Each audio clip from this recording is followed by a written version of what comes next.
আসসালামু আলাইকুম প্রিয় দর্শক, সবাই কেমন আছেন? আশা করি ভালো আছেন। আজকে আমরা এসেছি একজন সাংবাদিক, পেশায় সাংবাদিক, কিন্তু ওনার একটি বিশাল পোলট্রির ফার্ম রয়েছে। তো ওনার এই যে একটি ফার্ম রয়েছে, এই ফার্মে প্রায় 2000 মুরগি উনি এখানে লালন পালন করেন এবং সেটা বড় হলে সেটা আবার বাজারজাত করেন।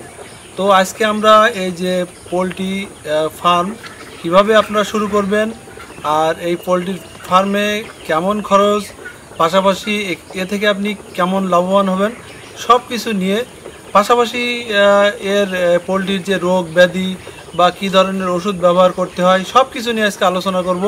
তো আমাদের সাথে রয়েছেন এই ফার্মের মালিক আহমদ আলী গাজী, ওরফে ওনাকে সবাই সাংবাদিক, বাছা সাংবাদিক বলে এলাকায় উনি পরিচিত। তো চলুন আজকে আমরা বিস্তারিত আলোচনা করি যে পোলট্রির ফার্ম আপনি কিভাবে শুরু করবেন আর এ থেকে আসলে আপনি লাভবান হবেন কিনা। তো চলুন আমরা প্রথমেই পরিচিত পর্বটা করে নিই। তো আপনি যদি দর্শককে আপনার পরিচয়টা একটু দিয়ে দেন। আমি সাংবাদিক আহমদ আলী বাছা। আমি নেশায় সাংবাদিক, পেশায় ব্যবসায়ী।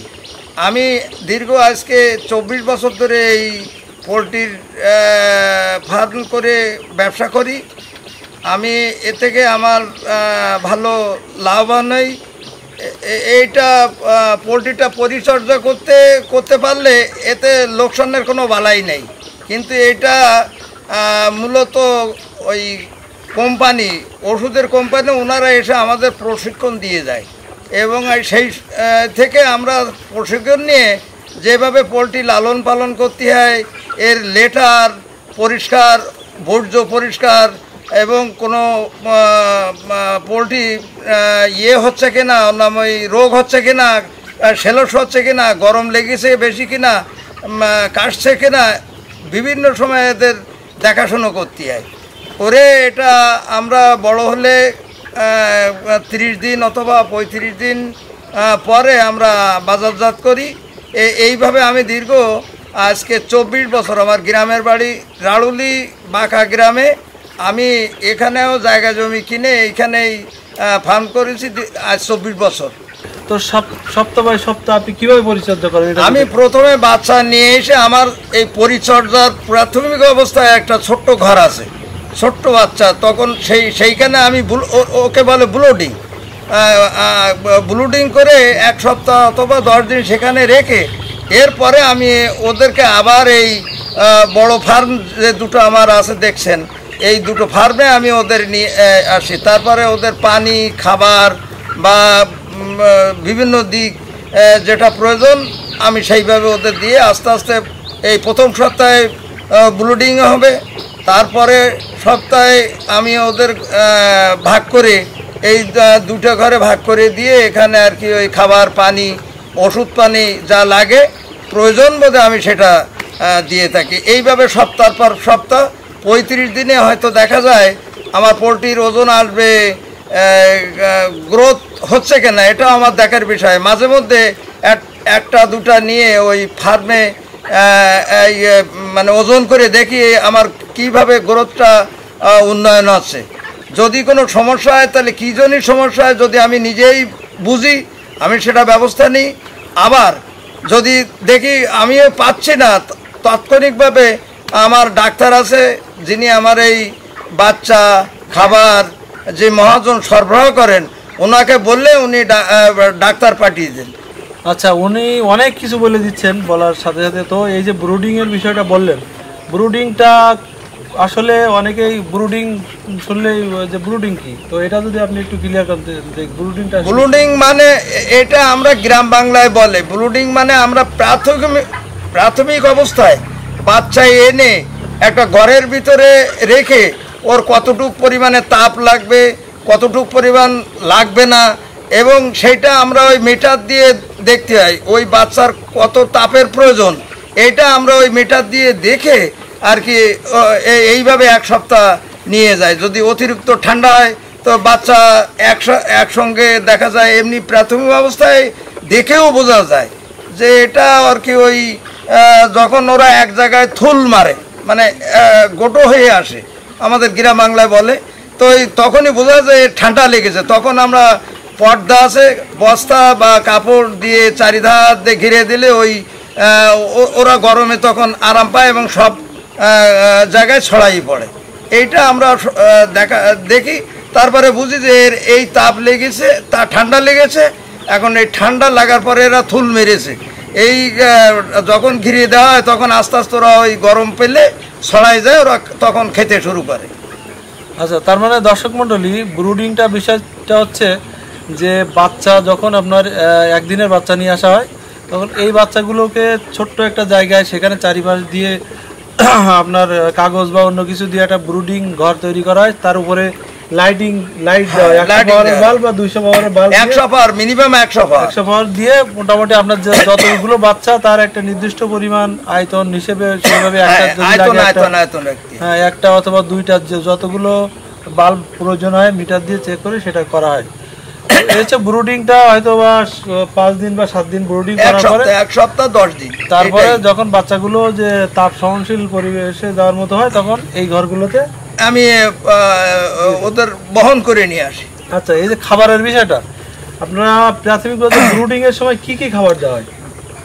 এই যে খাবার খাচ্ছে এই খাবারই খাওয়ানো হয়, কিন্তু সেটা একটা চিপ, একেবারে গুঁড়ো করা, খুদের মতন, হ্যাঁ, জিরো। আর এরপরে যখন ওরা এই দুই ঘরে ভাগ করে দেওয়ার পরে ওদের তখন আস্তে আস্তে ওই বড় খাবার প্লাস ওই ছোট্ট খাবার, যে খাবারটা ওরা প্রাথমিক অবস্থায় খেয়েছে ওইটা মিক্স করে এদের দেওয়া হয়। তাহলে ওই ছোটটা খেতে খেতে বড়টা খাবে, এই আছে ওদের খাওয়ানোর প্ল্যান।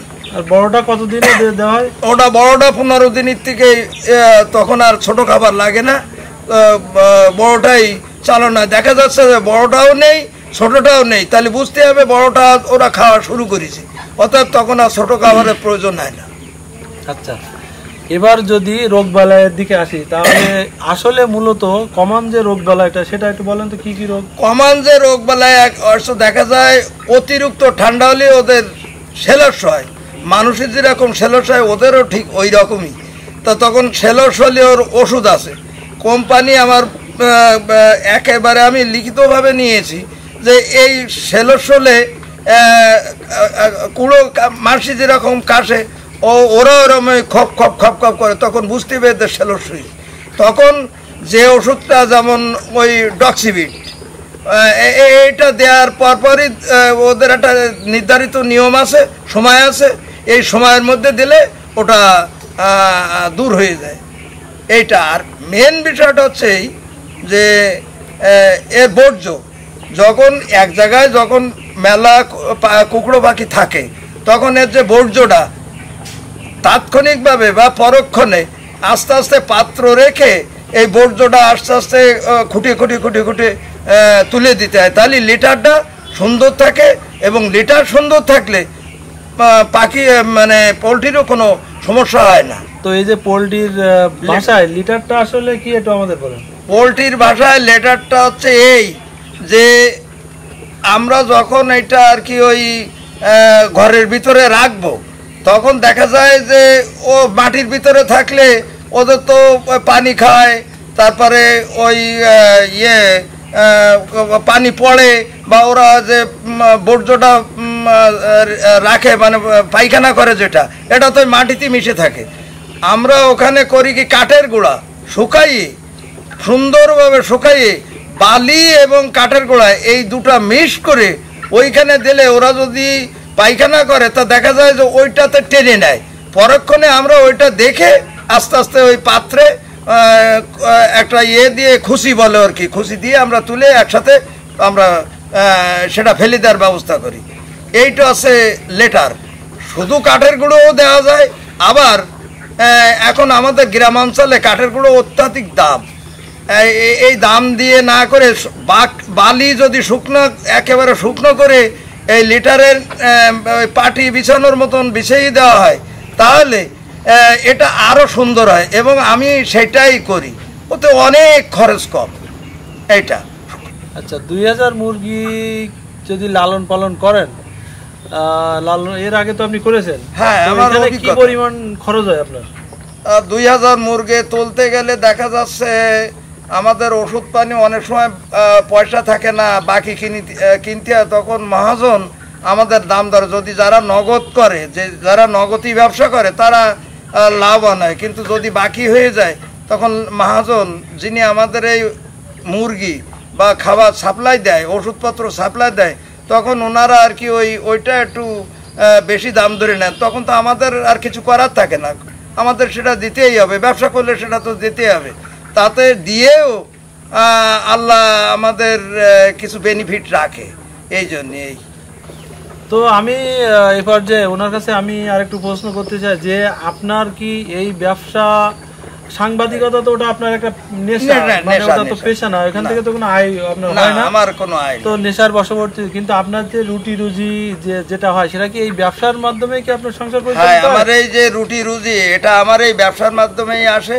আমার দুটো মেয়ে, বড় মেয়েটা ব্যাংকে চাকরি করে, ছোট মেয়েটা খুলনা ভার্সিটিতে ইংরেজিতে পড়ে, ডিসেম্বরে শেষ হবে। এর যে লেখাপড়া খরচ, দেখা যাচ্ছে আমি লোকের খাতে কিসে দিতে যেতে পারবো না। তো দেখা যায় এক জায়গায় বসে অর্থ উপার্জন করে এই দুটো মেয়ে আমি মানুষ করেছি। আর তাছাড়া আমার সংসার নির্বাহ এই এই এই এই পোলট্রি বিক্রির লাভের পয়সা দিয়ে, এই হচ্ছে বিষয়। সাধারণভাবে চলতে ফিরতে কোনো সমস্যা হয় না। এই তো দর্শক মণ্ডলী, তাহলে আপনারা অবশ্যই বুঝতে পারলেন যে পোলট্রি ব্যবসায় লাভ হয় কিনা। অনেকেই বলেন যে লাভ হয় না, লস হয়। তো আপনি যদি ব্যবসাটা সেইভাবে করতে পারেন তাহলে অবশ্যই লাভ আছে। আর যদি আপনি 100 বা 200 মুরগি নিয়ে আপনি যদি করেন, তাহলে তো আপনার লাভ হবে না। তো আপনার লাভ করতে হলে অবশ্যই একটু বড় পরিসরে করতে হবে, সেক্ষেত্রে লাভটা হইলে বেশি হবে। আর যদি হয়, অনেক সময় বাজার দর কম থাকে, অনেক সময় পরিবেশ পরিস্থিতি ভালো থাকে না, সেক্ষেত্রে বিষয়টা আলাদা। কিন্তু ন্যাচারালি আপনি যদি বড় পরিসরে পোলট্রির ফার্ম করেন, তাহলে এখান থেকে অবশ্যই লাভ হয়। তার প্রমাণ এই আহমদ আলী সাহেব, ওনার এইখান থেকে উনি ওনার জীবিকা নির্বাহ করেন, ওনার সংসার পরিচালনা করেন, ওনার ছেলে মেয়েদের লেখাপড়া খরচ সব এখান থেকে হয়। তো আপনারা বুঝলেন যে পোলট্রি ব্যবসায় লাভ আছে। তো দর্শক মণ্ডলী, আজকে এই পর্যন্তই। পরবর্তীতে অন্য কোনো ভিডিও নিয়ে আপনাদের সামনে হাজির হব। ততক্ষণ পর্যন্ত ভালো থাকবেন। আল্লাহ হাফেজ।